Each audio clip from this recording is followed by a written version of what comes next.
Hi, welcome back to our presentation on how to bank real money fast using private label rights content. And now we're going to move into number 4 out of 5. This topic is really interesting. It's about customizing PLR so that you can work with multiple niches and, in fact, multiple partners if you want to. It really depends on what your interest is, but this is a great way of making money. You can do it quickly. But the key here, the key to this lesson is that you are going to be leveraging the power of people who are already established as experts in their field. They have people who follow them, who look to them for leadership, and who trust them to help them in their lives or in their businesses or whatever. This does not have to be tied to business at all. This can go in so many different directions. So I want you to think about that as we walk through some of these examples. Now think back to yesterday, or to the previous point anyways, where I interviewed one of my clients and she took a $17 investment and turned it into almost $360 pretty much overnight. The reason she was able to do that, because not all of us can do that, the reason she was able to do that is that she was already an established expert in her field of, resume writers and career planners. I forget the exact terminology she used, but if you see what was going on there, she had already established this relationship. She had been mailing them on an ongoing basis, has helped them out many, many times, and they look to her for advice. So when she comes along with a private label rights product that she actually tailored using their terminology, using their verbiage, and literally writing it out in a way that can help them in their business, well, they're gonna absolutely buy from her, and it worked famously. Well, that's the exact suggestion I want to give you here, but I want to really get you thinking and brainstorming about how you could extend this to so many different opportunities.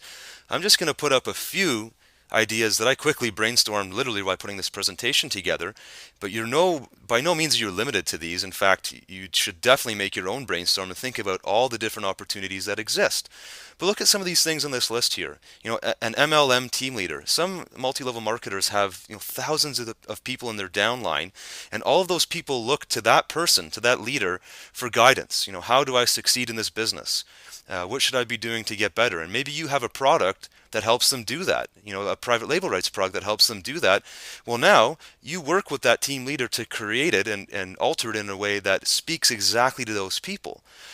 You can take the exact same content, pull the MLM spin out of it, and put a business coaching spin into it, or maybe there's a blogger who talks about social media and how to find clients through social media.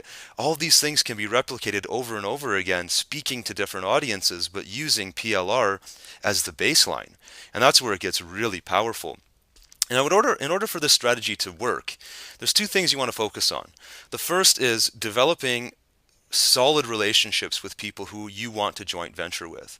So it's one thing to want to scale this and grow this so that you're doing this hundreds and hundreds of times over, but you have to start with that first success story. You have to find that first partner to prove that this concept is going to work. I know this does work. I've done it and I've seen other people do it, but you need to prove it works for your business. And once you've done it once, you're going to learn a lot of things along the way, and then you can start scaling it up. But you want to make sure that the relationships are solid, and you build your joint venture relationships like you would any other relationship. Build it on trust, build it on an open communication, make sure that you can actually help that person. And then when you have all that in place, make sure that you customize it entirely to their audience. And that may require you doing some work. You might need to sit down and talk to them. What does your list expect? What are these people looking for? What are their pains? What are their frustrations? Now let's take this PLR product and customize it so that it answers all of those things. And that's when it can work really well. So let me walk you through the two most common ways of doing this, and then you can pick and choose how you want to make it work.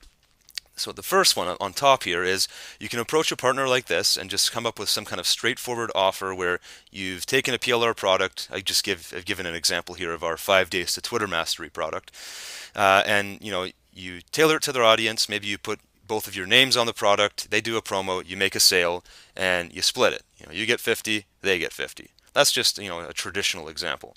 The second one, and I've been doing this one a little bit more in my business. It can be really, really effective if you do it right.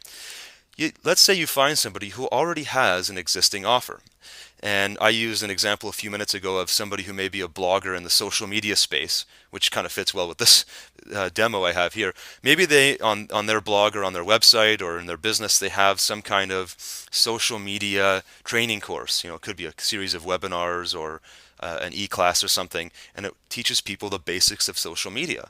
Well, now they get through that, and now they want to actually learn some specific details as to how to implement this stuff. Well, you could put a one-time offer on the back end or on the confirmation page of that first sale, saying, hey, as you go through this course, you're going to need some lower level information. You're going to need a lot more help to learn things like Twitter. Well, here's an offer for a Twitter product that normally sells for whatever, $170 for, $50. And then again, because you've already tapped into an existing buyer, you split it, you get 50 and they get 50. Now, if you want to take this a step further and you really want to develop solid relationships, like I mentioned on the previous slides, you might want to take a look at what you offer your partners. 50-50 is sort of the traditional way of doing things, but when you consider that you're starting with PLR content, and a lot of the time they don't even know how you're developing this content. They may think you're doing a lot of the work, and that's fine. So you can maybe think about scaling that up. Maybe you want to offer them 70%, 80%. The more you offer them, the more they feel like they're winning the bargain, and they're going to want to work with you. So take that into consideration as you put this particular idea into practice. So that basically covers it for point number 4, and I'll speak to you now or next on the 5th and final topic.